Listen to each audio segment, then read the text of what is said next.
بسم اللہ الرحمن الرحیم نحمدہ ونصلی علی رسولہ الکریم۔ حضرت بانی سلسلہ عالیہ احمدیہ علیہ السلام اپنے آقا و مولا فخر موجودات حضرت محمد مصطفیٰ صلی اللہ علیہ وسلم کی اطاعت و محبت کی برکات بیان کرتے ہوئے فرماتے ہیں، اس زمانے میں بھی جو کچھ خدا تعالیٰ کا فیض اور فضل نازل ہو رہا ہے وہ آپ ہی کی اطاعت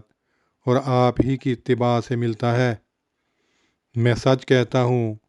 اور اپنے تجربے سے کہتا ہوں کہ کوئی شخص حقیقی نیکی کرنے والا اور خدا تعالیٰ کی رضا کو پانے والا نہیں ٹھہر سکتا اور ان انعامات و برکات اور معارف اور حقائق